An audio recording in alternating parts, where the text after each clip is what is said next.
Stranger thing के last episode में हमने देखा था कि कैसे एल को बनाने वाला इंसान जिसे वो अपना पापा कहती थी वो अब मारा गया है। बाकी सारे बच्चे वेक्ना को मारने के लिए अलग अलग प्लान बना के निकल चुके थे। इसी के साथ में मैक्स, ल्यूकस, एरिका विक्टर के घर के बाहर खड़े थे प्रेजेंट वर्ल्ड के अंदर। इसी सारी कंटिन्यूटी के साथ में वॉल्यूम 2 का आखिरी एपिसोड और सीजन 4 का भी आखिरी एपिसोड की शुरुआत होती है, जहाँ पर हम यूरी को देखते हैं इस चॉपर को स्टार्ट करते हुए। लेकिन इसने यहाँ पर एक चालाकी कर दी थी। इसने इस चॉपर का एक छोटा सा बोल्ट अपने पास में रख लिया था। अब अगर इंजन का एक हिस्सा बाहर निकल जाएगा तो इंजन अच्छी तरीके से काम नहीं करेगा और वो अलग तरीके से आवाज निकालेगा। ये बात डिमित्री और मरी को पता चल चुकी थी। इसी के कारण वो भागते हुए यूरी के पास आते हैं। लेकिन यूरी यहाँ पे एक्सप्लेनेशन देता है कि उसे अच्छी तरीके से पता है कि कैसी आवाज आती है जब चॉपर को चलाया जाता है। डिमित्री और मरी को साफ पता था कि यूरी इस चॉपर को खराब भी कर सकता है। तब हम यहाँ पे हॉपर और जॉयस को देखते हैं जिन्होंने काफी दिनों से अपने कपड़े वगैरह नहीं बदले थे। ये जब अपने कपड़े बदलने जाते हैं तब जॉयस को हॉपर के पास जाने की इच्छा करती है। हॉपर के पास जाने पे वो देखती है कि हॉपर की पूरी बॉडी पे बहुत सारे निशान हैं और ये सारे गिफ्ट्स रशियन के पुलिस वालों ने हॉपर को दिए हैं। इतना बुरी तरीके से मारा है कि अब तक भी हॉपर के बॉडी से निशान नहीं गए हैं। साथ ही साथ उसका पूरा हाथ भी इंजर्ड था क्योंकि एक डेमो डॉग ने हॉपर के हाथ को भी काटा था। जॉयस बैठती है और हॉपर की पट्टी करती है। इन दोनों का एक अच्छा सा मूवमेंट होता है। ये दोनों अपने डेट के बारे में बात करते हैं कि कैसे ये दोनों साथ जाएंगे, खूब सारा खाना खाएंगे और बहुत अच्छी अच्छी बातें करेंगे। गाइस, जो चीज अब तक पहले के सीजन्स में भी हो सकती थी लेकिन वो चीज 4th सीजन के सबसे लास्ट एपिसोड में दिखाया गया, यानी कि हॉपर और जॉयस को नजदीक आते हुए। इन दोनों की केमिस्ट्री बहुत पहले से चल रही थी और तभी एकदम से फोन कॉल आता है। ये वही फोन कॉल है जो कि डिमित्री ने रशिया से यूएस के अंदर मदद मांगने के लिए किया था।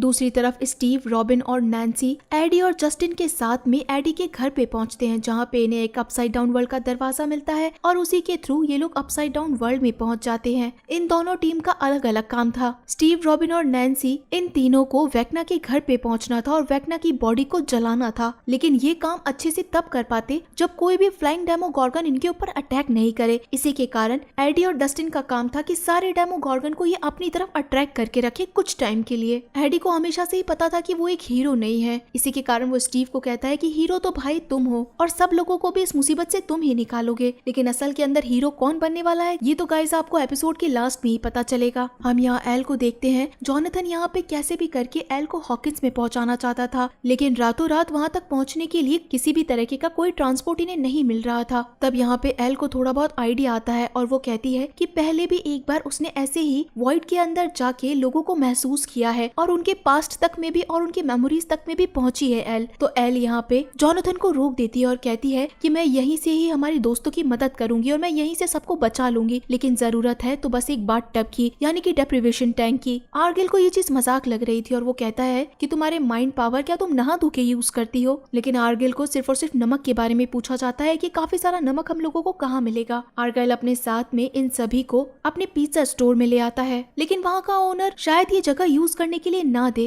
एल यहाँ पे समझाती है कि कैसे वो मैक्स के माइंड में जा सकती है और मैक्स के माइंड के थ्रू वो वेक्ना से लड़ सकती है। मैक्स को अगर वो पकड़ेगी तो वो मैक्स के माइंड में जाकर उसी जगह पहुंच जाएगी जहाँ पर वेक्ना उसे मारने की कोशिश कर रहा है। यहाँ एरिका, डस्टिन और मैक्स इन तीनों के हाथ में लैंप थे। ये लोग लाइट्स को फॉलो कर रहे थे ताकि इन लोगों को पता चले कि आखिर वेक्ना इस टाइम पे कहाँ है। यहाँ घर की ब्लिंक करती हुई लाइट्स एक आदमी देख लेता है। साथ ही साथ जेसन भी एडी को और उसके सारे दोस्तों को मारने के लिए अच्छी खासी शूटिंग की प्रैक्टिस कर रहा था। तभी जेसन का एक दोस्त आके बताता है कि तुम्हें शायद सुन के खुशी मिलेगी कि हम लोगों को बहुत अच्छी न्यूज मिली है। दूसरी तरफ हॉपर यहाँ पर अपने बाकी के दोस्तों को बताता है कि जब उसके पास जो फोन कॉल आया था उससे उन्हें कोई फैसिलिटी नहीं मिलने वाली है, क्योंकि असल के अंदर डॉक्टर ओन्स भी किसी मुसीबत के अंदर फंसे हुए हैं। उनके पास एक बच्ची है और वो दोनों ही इस वक्त कहाँ है ये किसी को भी नहीं पता। बच्ची के मतलब से साफ पता था कि ये एल के बारे में बात कर रहे हैं, यानी कि जितने भी बच्चे अभी हॉकिंस के अंदर है वो सारे के सारे फंसे हुए हैं। कैसे भी करके इन लोगों को भी हॉकिंस पहुंचना ही है अपने बच्चों को बचाने के लिए। यहाँ जॉयस कहती है कि ये सारी चीजें हाइव माइंड से जुड़ी हुई है। यहाँ पर जितने भी डेमोगॉर्गन और माइंड फ्लेयर के एशेज हैं वो सारे हॉकिंस के भी माइंड फ्लेयर से जुड़े हुए हैं। अगर हम उन्हीं को डिस्ट्रॉय कर देंगे तो हॉकिंस की भी सारी चीजें एक साथ में बंद पड़ जाएगी। हो सकता है कि ये सारे पेरेंट्स हॉकिंस में ना पहुंचे, लेकिन ये यहाँ से अपने बच्चों की मदद कर सकते हैं। लेकिन अगर इन लोगों को डेमोगॉर्गन और माइंड फ्लेयर को मारना है तो वापस से उसी जेल में जाना पड़ेगा जहाँ से ये लोग वापस आए थे। मरी का तो इनमें से कोई बच्चा था नहीं, इसी के कारण वो जाने के लिए मना कर देता है। लेकिन हॉपर उसे समझाता है कि अगर उन लोगों ने इन डेमोगॉर्गन्स को नहीं मारा तो शायद वो किसी को भी नहीं छोड़ेंगे। जिस रास्ते से ये लोग आए थे उसी रास्ते से इन लोगों को जेल में जाना है, लेकिन वहाँ से बाहर निकालने के लिए इन्हें डिमित्री की मदद चाहिए थी। डिमित्री को यहाँ पे यूरी के पास ही रोका जाता है ताकि वो चॉपर लेके पॉइंट पे पहुंच सके।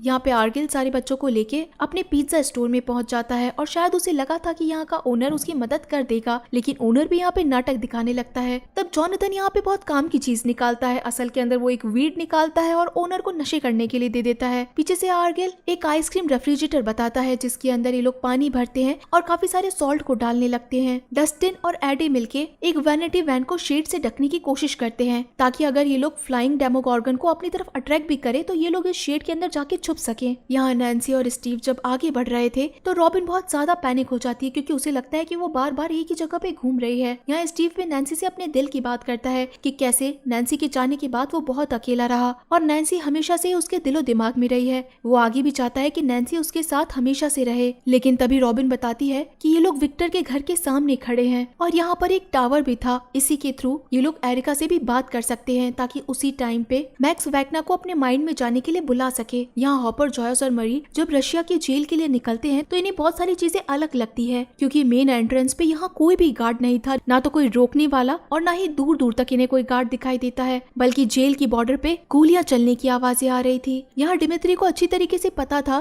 कि यूरी इनके साथ कोई धोखेबाजी करने वाला है। इसी के कारण डिमित्री अब यहाँ पे यूरी को बहुत इमोशनल करता है। यूरी असल के अंदर एक एक्स आर्मी कैंडिडेट था और उसके साथ में भी किसी ने धोखा किया था, तभी से यूरी भी अपनी फैमिली को पालने के लिए बस स्मगलिंग करने लग गया। डिमित्री समझाता है कि ये जो जानवर अंदर है, अगर हम लोगों ने उसको नहीं मारा तो ये हमारे पूरे परिवार को खत्म कर देगा। ये कोई स्टेट की लाइन नहीं देखता, बल्कि सबसे पहले वो रशियंस को ही खत्म करेगा और उसके बाद जब कोई बचेगा ही नहीं तो तुम किसके लिए कुछ करोगे। अगर अब तुमने किसी की मदद नहीं करी तो शायद तुम कभी किसी की मदद नहीं कर पाओगे। यहाँ दूसरी तरफ से एरिका ल्यूकस को हिंट दे चुकी थी कि स्टीव, नैन्सी और रॉबिन भी विक्टर के घर के बाहर ही है अपसाइड डाउन वर्ल्ड में, तो शायद अब मैक्स के पास टाइम है वैक्ना को अपने माइंड में बुलाने का। तब यहाँ पे मैक्स ल्यूकस से कोड वर्ड में बात कर रही थी। असल के अंदर यहाँ ये कोई आवाज नहीं करते बल्कि लिख लिख के एक दूसरे से बातें कर रहे थे। यहाँ नैन्सी, स्टीव, रॉबिन भी विक्टर के घर के अंदर पहुंच चुके थे। तभी मैक्स देखती है कि सारी लाइट्स एक साथ में ब्लिंक करने लगी है। इसका मतलब है कि वैक्ना यहाँ पे आ चुका है और अब वो वैक्ना को खुद के माइंड में आने के लिए इन्विटेशन देती है और बोलती है कि मैं खुद यहाँ पे आना चाहती थी। वो वहाँ पे वैक्ना को अट्रैक्ट करने के लिए बिली के बारे में बताती है कि तुमने हमेशा मुझे वही विजन्स दिखाए हैं जिसके अंदर बिली मर रहा था और मैं कुछ भी नहीं कर पाई। असल के अंदर मैं यही चाहती थी कि बिली मर जाए, उसने मुझे बहुत परेशान किया और यही रीजन था कि जिस समय वो मर रहा था तो मैं आगे तक भी नहीं बढ़ी। मैं भी अब जिंदा नहीं रहना चाहती, इसी के कारण तुम मेरी जान ले लो। सेम टाइम पे यहाँ जेसन भी पहुंच जाता है और यहाँ मैक्स को देखता है। आर्गिल ने यहाँ एल के लिए पिज्जा बनाया था जो कि फ्रूट पिज्जा था। माइक यहाँ एल से प्रॉमिस करता है कि आज के बाद वो उसे छोड़ के कभी कहीं नहीं जाएगा, ये दोनों हमेशा साथ रहेंगे। ये सभी साथ में पिज्जा एंजॉय करते हैं और ये सारी चीजें वहाँ से दूर बैठा विल देख रहा था। अब जैसा कि मैंने आप सभी लोगों को लास्ट एपिसोड में एक्सप्लेन किया था कि विल के पास में माइक के लिए बहुत सारी फीलिंग्स है। जॉनथन के पास बहुत सही टाइम था अपने भाई से बात करने के लिए। वो कहता है कि भाई मुझे सबसे पहले तो माफ कर दो, मैं पिछले 1 साल से तुम पे ध्यान नहीं दे पाया। असल के अंदर मैं खुद ही इतने नशे में था कि तुम्हारी तरफ देख भी नहीं पाया, लेकिन आज मैं तुम्हारे साथ हूँ और आगे आने वाले हर टाइम पे मैं तुम्हारे साथ हूँ। कुछ भी हो जाए तो मुझसे हर बात शेयर कर सकते हो और हर चीज ठीक हो जाएगी। ये सारी चीजें समझ के विल बहुत इमोशनल हो जाता है। माइक ने यहाँ पे एल के लिए एक डार्क ग्लासेस बनाए थे और अब टाइम था एल का उसी डेप्रिवेशन टैंक में जाने का। यहाँ एल वॉइड के अंदर जाके देखती है कि कैसे मैक्स वैक्ना को बुलाने की कोशिश कर रही है, लेकिन उनका कोई भी प्लान काम नहीं आता है। यहाँ पे मैक्स अभी भी बोलना नहीं रुकती है कि कैसे वो खुद को दोषी मानती है और अब वो बिल्कुल भी जीना नहीं चाहती। तभी यहाँ पे पीछे से मैक्स को ल्यूकस आके बोलता है कि तुम ये सारी क्या बातें कह रही हो? क्या तुम सच में ऐसी लड़की हो कि तुमने अपने भाई को मार दिया और उसके बाद में उसे बचाने के बारे में भी नहीं सोचा? मैक्स खड़ी होके ल्यूकस को समझाने की कोशिश करती है कि ऐसा कुछ भी नहीं है, तुम आखिर बात ही क्यों कर रहे हो? लेकिन असल के अंदर वो ल्यूकस नहीं था बल्कि वैक्ना था और मैक्स यहाँ पे वॉइड में जा चुकी थी। एल को भी समझ में आ चुका था कि मैक्स अब इस जगह पे नहीं है और मैक्स एल का हाथ पकड़ के वहीं बैठ जाती है। एल जब यहाँ पे मैक्स की सारी चीजें याद करने लगती है तो इन्हीं सारी मेमोरीज के थ्रू एल यहाँ पर मैक्स की एक मेमोरी में पहुंच जाती है जहाँ पे उसे सारी चीजें बहुत नॉर्मल ही लग रही थी। दूसरी तरफ अब टाइम था डस्टिन कि वो सारे फ्लाइंग डेमोगॉर्गन्स को अपनी तरफ अट्रैक्ट करे और तब यहाँ पे एक बहुत ही शानदार कॉन्सर्ट हमें दिखाया जाता है। एडी को यहाँ पर एक गिटार मिल चुका था और उसके बाद वो बहुत ही शानदार वाली परफॉर्मेंस देने लगता है। इतना शानदार गिटार बजाता है कि इंसान के साथ में फ्लाइंग डेमोगॉर्गन्स भी यहाँ पे आके उसका कॉन्सर्ट अटेंड करने लगते हैं। अब जब मैक्स को पता था कि वैक्ना उसके माइंड में है तो वो भागने लगती है, लेकिन इस बार वैक्ना ने मैक्स को डराने के लिए बिली का फॉर्म लिया। इधर डस्टिन भी काउंट करने लगता है कि तुम्हारे पास बस 10 सेकंड्स हैं। मैक्स अपनी वापस से पुरानी यादों को याद करती है और कोशिश करती है कि वो अपने सबसे अच्छी मेमोरी में चली जाए। इसी के कारण वो स्नोबॉल में पहुंच जाती है। यहाँ डस्टिन और एडी भी अपना कॉन्सर्ट खत्म करके उसी ट्रेलर में पहुंच जाते हैं। हॉपर, जॉयस और मरी रशियन जेल में पहुंचते हैं तो उन्हें यहाँ पे सब कुछ बहुत बुरी तरीके से फैला हुआ मिलता है। कई सारे लोग मरे हुए हैं। इसी के साथ में एक जनरल था जिसकी थोड़ी बहुत जान बची थी और साथ ही साथ सारे कंटेनर जिनके अंदर डेमोडॉग्स को रखा गया था वो सब टूट गए थे और मेन चीज तो माइंड फ्लेयर वाला बॉक्स भी खाली था। तब एक कर्नल बोलता है कि सब मारे गए हैं, सब यहाँ से भाग गए हैं, तुम लोगों को भी अपनी जान बचानी चाहिए। जब मरी यहाँ पे पूछता है कि माइंड फ्लेयर कहाँ गया है तो ये जनरल बताने ही वाला था कि वो उनके अंदर चले गए हैं। अब ये माइंड फ्लेयर किसके अंदर चले गए हैं ये हमें सीसीटीवी में दिखाया जाता है कि यानी कि वो माइंड फ्लेयर के सारे एशेस उन डेमोडॉग्स में चले गए हैं। इसके कारण वो और ज्यादा पावरफुल हो गए थे। यहाँ स्टीव, नैन्सी और रॉबिन जब विक्टर के घर के अंदर जाते हैं तो हर तरफ काफी सारी रूट्स थी। एल को भी यहाँ पे कुछ अलग सी चीज नहीं दिखाई दे रही थी। वो मैक्स को ढूंढने की कोशिश कर रही थी। मैक्स यहाँ पे उस स्नोबॉल के अंदर खुद को छुपाने की कोशिश कर रही थी, लेकिन तभी एल को वो म्यूजिक वाली टेबल दिखाई देती है। सेम टाइम पे मैक्स के आसपास की चीजें भी चेंज होने लगती है। जो चीजें पहले जितनी ब्यूटीफुल लग रही थी वो चीजें उतनी ही ज्यादा अगली हो जाती है। इसका मतलब था कि वेक्ना मैक्स के आसपास ही है। यहाँ जेसन के एक दोस्त ने एरिका को पकड़ लिया था। इसी के कारण एरिका भी ल्यूकस को कुछ नहीं बता पाती कि उसे यहाँ से भागना चाहिए। और अब जब जेसन यहाँ पे पहुंच जाता है बंदूक लेके तो वो ल्यूकस को गन पॉइंट पे ले लेता है और मैक्स की ऐसी हालत देख के पूछता है कि आखिर तुमने क्या किया है इसके साथ में, तुम आखिर कितनी कुर्बानी और दोगे, कुछ भी हो जाए बस इसे जल्दी से उठाओ नहीं तो मैं तुम्हें शूट कर दूंगा। ल्यूकस समझाने की कोशिश करता है कि जेसन मेरी बात सुनो, ये सब कुछ इस वर्ल्ड का नहीं है, ये सब कुछ किसी दूसरे वर्ल्ड का है। लेकिन जेसन कोई बात सुनने के लिए तैयार नहीं था। हॉपर यहाँ पे एक प्लान बनाता है कि सारे डेमोडॉग्स को वो इस जगह पे जलाने वाला है क्योंकि उसके पास एक फ्लेम थ्रोअर था। वो जॉयस को कहता है कि तुम्हें इन सारे इलेक्ट्रिक शॉक को ऑन करना है। ऊपर से मरी, जब यहाँ पे सारे डेमोडॉग्स आ जाएंगे तो मरी उन सारे डेमोडॉग का बारबेक्यू बना देगा इस फ्लेम थ्रोअर से। लेकिन उन डेमोडॉग्स को यहाँ पर आखिर बुलाएगा कौन, और इसका काम हॉपर करता है कि वो चारा बनेगा। ये सारी चीजें सोच के जॉयस को बहुत डर लगता है क्योंकि वो पहले भी एक बार अपने एक लवर को खो चुकी थी यानी बॉब को, वो भी इन डेमोडॉग्स के कारण। तो अब वो हॉपर को नहीं खोना चाहती थी। हॉपर कहता है कि इस बार कुछ गलत नहीं होगा। यहाँ डस्टिन और एडी खुद को बचाने की कोशिश कर रहे थे क्योंकि काफी सारे फ्लाइंग क्रीचर ने इनके ट्रेलर के ऊपर आके अटैक करना शुरू कर दिया था और एक छोटे से होल से वो अब अंदर आना भी शुरू कर रहे थे। इन दोनों के पास जो भी वेपन थे ये दोनों उसी से अटैक करना शुरू करते हैं। यहाँ पर अपसाइड डाउन वर्ल्ड के अंदर विक्टर के घर के अंदर हद से ज्यादा रूट्स बिछी हुई थी और एकदम से एक बहुत बड़ा अर्थक्वेक टाइप का भी आता है। ये तीनों ही हिल जाते हैं। इनको अब तक वेक्ना नहीं मिला था। तब ये लोग सीढ़ियों से चढ़ के ऊपर जाने की कोशिश कर रहे थे, लेकिन तभी वहाँ पे सारी रूट्स अनकंट्रोल हो जाती है और उन्हें पता चल जाता है कि यहाँ पे आसपास कुछ न कुछ है। इसी के कारण वेक्ना की वो सारी रूट्स स्टीव, नैन्सी और रॉबिन तीनों को वहीं पे जकड़ लेती है। हॉपर यहाँ पे एक डेमोगॉर्गन को अपनी तरफ अट्रैक्ट करने के लिए भागता है और उसे कुत्ते के जैसे अपने पास में बुलाता है और डेमोडॉग तो जैसे कि है ही एक डॉग, वो हॉपर के पीछे पीछे भागने लगता है। यहाँ डस्टिन के हाथ में जो एक डस्टबिन का डब्बा था उसके अंदर कीलें लगी हुई थी। उसी डब्बे से वो इस ट्रेलर के होल को बंद कर देता है। लेकिन तभी ये लोग पूछते हैं कि क्या ऐसा एक होल और है। उस होल को जब बंद करने के लिए ये लोग जाते हैं तब वहाँ से और ज्यादा फ्लाइंग क्रीचर्स निकलते हैं। इन दोनों के पास कोई ऑप्शन नहीं था वापस से अपने वर्ल्ड में जाने के लिए। डस्टिन तो वापस से अपने वर्ल्ड में पहुंच जाता है, लेकिन तभी यहाँ पे एडी के अंदर का जो भी हीरो था वो सब कुछ जाग जाता है और एडी उस पर्दे को काट देता है और वापस से उन सारे डेमोडॉग का ध्यान भटकाने के लिए साइकिल पे बैठ के फुल स्पीड में निकलता है ताकि स्टीव की टीम को टाइम मिल सके। यहाँ हम नैन्सी को देखते हैं जो कि वापस से अपनी अच्छी मेमोरीज को याद करने की कोशिश कर रही थी, लेकिन वो कुछ भी याद नहीं कर पाती क्योंकि उसके सामने वेक्ना था। वेक्ना आके बताता है कि मुझे सब कुछ पता है कि तुम लोग क्या कर रहे हो, मैं सबको देख सकता हूँ, महसूस कर सकता हूँ और अब मैक्स का भी टाइम आ चुका है। मैक्स के पलटते ही वेक्ना मैक्स को बहुत बुरी तरीके से धक्का देता है। यहाँ पे जेसन ने अभी भी ल्यूकस को समझने की कोशिश नहीं करी थी। वो कह रहा था कि कुछ भी करके बस मैक्स को उठा दो। ल्यूकस कहता है कि अगर अभी उसे उठा दिया गया तो शायद कोई भी जिंदा नहीं बचेगा, ना तुम, मैं, ना कोई हॉकिंस का एक बंदा जिंदा नहीं बचेगा। वो जो भी कर रही है बस उसे करने दो। जेसन कहता है कि मैं सिर्फ 5 तक गिनती करूंगा और तुझे मार दूंगा, लेकिन 3 काउंट पे ही ल्यूकस जेसन को पकड़ लेता है। इन दोनों के बीच में बुरी तरीके से फाइट होती है। यहाँ वेक्ना एल को पकड़ चुका था और अब उसे कहता है कि तुम्हारा टाइम खत्म हुआ है, मैं मेरी मंजिल के बहुत पास हूँ, तुम्हें अब कोई भी नहीं बचा सकता है। और जैसा बाकियों का हाल होने वाला था मैक्स के साथ में भी सेम वही चीज होने वाली थी। वेक्ना मैक्स के ऊपर कंट्रोल करना शुरू करता है, लेकिन सेम टाइम पे यहाँ एल पहुंच जाती है। एल यहाँ पे आके अपनी पावर से वेक्ना के ऊपर कंट्रोल करना शुरू करती है और उसके ऊपर बुरी तरीके से अटैक कर और सीधा इतनी जोर से धक्का देती है कि वेक्ना जाके सीढ़ियों में गिरता है। यहाँ डस्टिन चिल्लाता रह जाता है कि एडी ये तुमने क्या किया, तुम्हें वहाँ पे नहीं जाना चाहिए था।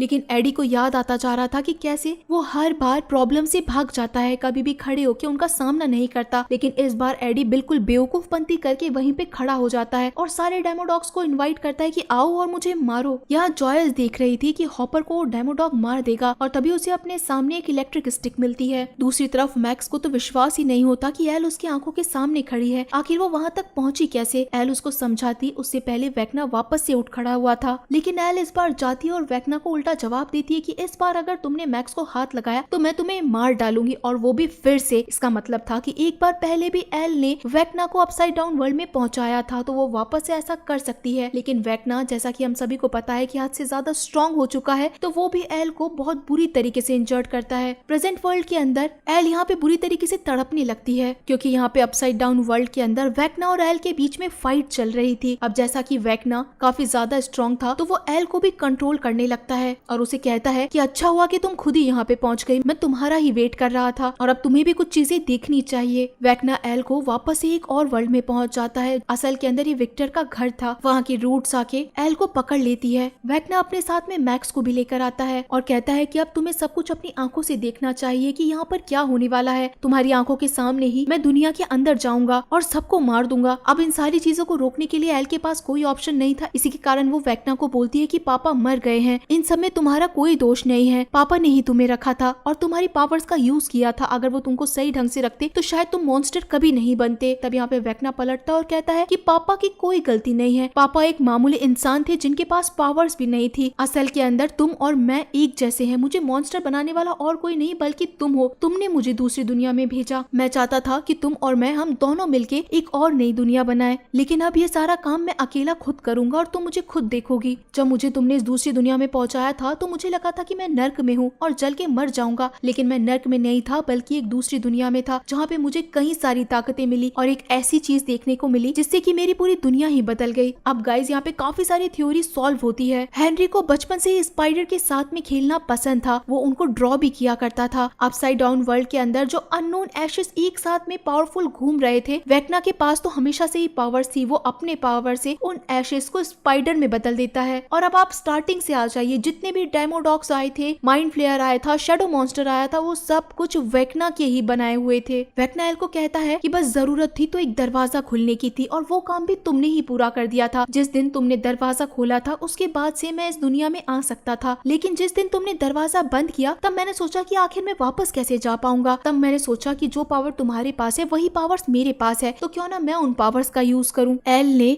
माइंड फ्लेयर को मार के अपसाइड डाउन वर्ल्ड में भेजा था, यानी कि अगर किसी इंसान को मारा जाए तो वो अपसाइड डाउन वर्ल्ड का दरवाजा खोल सकते हैं। वेक्ना ने सेम स्ट्रेटेजी को अपनाया और एक नहीं बल्कि 4 दरवाजों को खोलने के बारे में सोचा। बचपन के अंदर हेनरी ने जिस पैटर्न से लोगों को मारा था उसी पैटर्न से वेक्ना बड़ा होकर भी लोगों को मार रहा था। पैरेलल टाइम पे ही हम हॉपर को देखते हैं जिसके ऊपर एक डेमो डॉग अटैक कर देता है। साथ ही साथ एरिका भी अपने भाई ल्यूकस की मदद के लिए जाती है, लेकिन तब तक दरवाजा बंद हो चुका था। एल के पास अब कोई ऑप्शन नहीं बचता है कि आखिर वो एक्सक्यूज क्या दे वेक्ना को। वेक्ना यहाँ पे अब एल को कहता है कि अब तुम्हारा टाइम खत्म समझो, अब तुम्हारे पास कोई ऑप्शन नहीं है, अब बस तुम इसे मरता हुआ देखो। वेक्ना यहाँ मैक्स के पास पहुंच जाता है और उसे बुरी तरीके से कंट्रोल करना शुरू करता है। सेम प्रेजेंट वर्ल्ड के अंदर मैक्स हवा के अंदर चली जाती है, जो कि बाकी सबके साथ होने वाला था वो मैक्स के साथ में भी होने लग रहा था। ये सारी चीजें देख के प्रेजेंट वर्ल्ड के अंदर एल बुरी तरीके से तड़प रही थी। इसी के कारण जोनाथन, विल, माइक उसे बाहर निकाल देते हैं। माइक यहाँ पे एल को समझने की कोशिश करता है और कहता है कि मुझे पता है कि तुम अभी भी मुझे सुन सकती हो, तुम हारी नहीं हो बल्कि तुम हम सब की जान हो, तुम ये कर सकती हो, तुम फाइट कर सकती हो। मैंने आज तक तुम्हें ये नहीं कहा कि मैं तुमसे कितना प्यार करता हूँ। माइक यहाँ पे बोलता रहता है, कंटिन्यूअसली बोलता है और उन चीजों से एल को थोड़ा रिलैक्स भी मिलता है। माइक उससे अपने प्यार का इजहार करता है और कहता है कि हम सब तुम्हारे साथ है, तुम जीत सकती हो, तुम्हें बस लड़ना है, तुम एक फाइटर हो।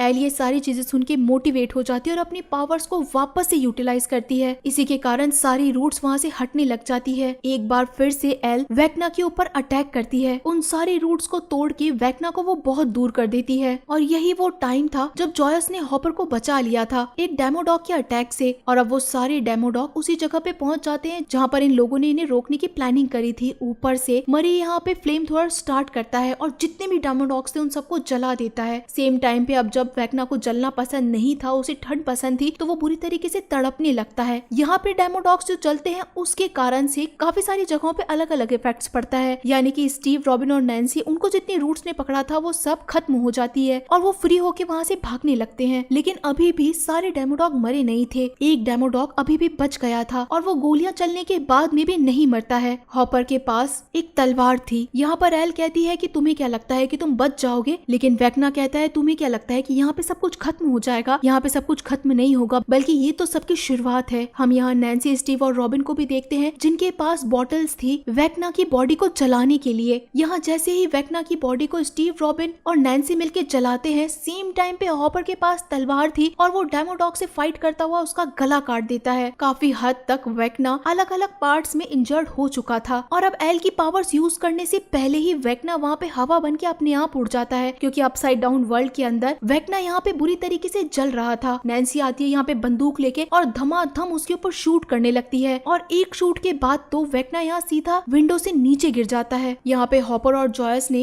इनडायरेक्टली अपने बच्चों की मदद कर दी थी और ये टीम जीत चुकी थी, क्योंकि यहाँ पे डिमित्री यूरी को मना के चॉपर भी ले आया था। ये सारे लोग तो यहाँ से बाहर निकल जाते हैं, लेकिन अब गाइस इस सीजन का सबसे इमोशनल सीन आता है। डस्टिन पहुंच चुका था एडी के पास में, लेकिन एडी तब तक अपनी आखिरी सांसें गिन रहा था। इतना ज्यादा अटैक हुआ था एडी के ऊपर कि वो जिंदा नहीं बच पाता है। डस्टिन उसे संभालने की बहुत कोशिश करता है, क्योंकि डस्टिन और एडी के बीच में हद से ज्यादा अच्छा बॉन्ड हो चुका था। गाइस ये कैरेक्टर हमें सिर्फ और सिर्फ एक सीजन के लिए दिखाया गया, लेकिन एडी के साथ जो कनेक्टिविटी बनी ना गाइस, वो सच में बहुत ज्यादा इनक्रेडिबल थी। और एडी को मरता हुआ गाइस मैं तो यही समझती हूँ कि आप में से कोई भी इंसान ऐसा नहीं होगा जो इमोशनल नहीं हुआ होगा, क्योंकि मैं तो बहुत ज्यादा इमोशनल हो गई थी। यहाँ पे अब जब वेक्ना मर गया था तो मैक्स की बुरी हालत के साथ में वो भी इस वॉइड से निकल के नीचे गिर जाती है, लेकिन उसके हाथ पैर टूट चुके थे, आंखों से ऑलमोस्ट बुरी तरीके से खून निकल रहा था और मैक्स बस ल्यूकस से कह रही है कि उसे मरना नहीं है, उसे जिंदा रहना है, न जाने उसे क्या हो रहा है, बस उसे कोई बचा ले। एल भी यहाँ पे मैक्स को देख के सोचने लग जाती कि आखिर ये हो क्या रहा है, वो आखिर मैक्स को क्यों नहीं बचा पाई। मैक्स आखिरकार अपना दम तोड़ देती है, लेकिन एल उसी टाइम पे मैक्स का हाथ भी पकड़ती है। अब जब एल की यहाँ पे सांसें रुकी, यानी कि 4 मर्डर कंप्लीट हो चुके थे, इन 4 मौतों के साथ में ही वेक्ना का जो मेन मिशन था ये भी एक तरीके से कामयाब हो चुका था। हॉकिंस का शहर पूरी तरीके से बर्बाद होने वाला था, क्योंकि जहाँ जहाँ ये चारों मरे थे वहाँ पे अपसाइड डाउन वर्ल्ड के दरवाजे खुलने लगते हैं, हर जगह अर्थक्वेक आता है और हॉकिंस उसी के अंदर गिरने लगता है। यहाँ पे एल मैक्स को ऐसे मरते हुए नहीं देख सकती थी और गाइस कहीं ना कहीं मुझे ऐसा लग रहा है कि यहाँ पे एल के पास में एक और पावर है जिसके बारे में अब तक नहीं बताया गया है। वो एल की पुरानी मेमोरीज को याद करती है और सीन गाइस यहीं पे कट हो जाता है। हम यहाँ पे जॉनथन के साथ सभी को देखते हैं, जो कि 2 दिन बाद के अंदर हॉकिंस लौटते हैं तो अपने आंखों के सामने देखते हैं कि कई सारे लोग यहाँ से हॉकिंस छोड़ के जा रहे हैं। सब लोग पूरी दुनिया के अंदर हॉकिंस के नाम के बारे में बताया जा रहा है कि आज तक इससे ज्यादा बड़ा अर्थक्वेक कभी नहीं आया है। सब हॉकिंस छोड़ के जा रहे हैं और हॉकिंस को कह रहे हैं कि वो एक कर्स वाली सिटी है, उस पे श्राप लगा हुआ है। स्टीव, रॉबिन और नैन्सी यहाँ पे कैंप में जाने के लिए निकलते हैं काफी सारे सामान लेके, लेकिन उनके जाने से पहले ही जॉनथन की पूरी टीम यहाँ पे पहुंच चुकी थी। जॉनथन, विल, माइक, एल और आर्गाइल सब एक दूसरे से मिलते हैं। माइक की मॉम उसे कहती है कि आज के बाद वो उसे छोड़ के कहीं नहीं जाएगा। जॉनथन और नैन्सी भी एक साथ मिलते हैं और कहते हैं कि इन दोनों को ही पता है कि आखिर चल क्या रहा था। दोनों एक दूसरे को हेल्प कर रहे थे, लेकिन दोनों का काम सेम ही था। यहाँ एल बाकियों से पूछती है कि ल्यूकस कहाँ पर है और मैक्स कहाँ पर है। अब गाइस सीन हमें यहाँ पे हॉस्पिटल का दिखाया जाता है। अब जब अगर मैक्स मर गई थी तो फिर वो जिंदा कैसे हुई? ल्यूकस यहाँ पे मैक्स का ध्यान रख रहा था और तभी सारे लोग एक साथ एंट्री करते हैं और सब एक दूसरे से गले मिलते हैं। ल्यूकस यहाँ एक्सप्लेन करता है कि 1 मिनट के लिए मैक्स मर गई थी। डॉक्टर्स को भी बिलीव नहीं हुआ कि मैक्स के अंदर वापस सांस कैसे आई, क्योंकि उसका दिल रुक गया था। सीन यहाँ एल के ऊपर शिफ्ट होता है, यानी कि एल का फेस देख के साफ पता चल रहा था कि ये एल की पावर्स थी। एल की पावर्स के कारण उसने मैक्स के रुके हुए दिल को भी वापस स्टार्ट कर दिया। लेकिन जब एल मैक्स का हाथ पकड़ के वॉइड में जाती है और उससे बात करने की कोशिश करती है कि आखिर वो कहाँ पर है, क्योंकि इस टाइम पे तो मैक्स कोमा में है। लेकिन यहाँ पर एक बात थी कि एल को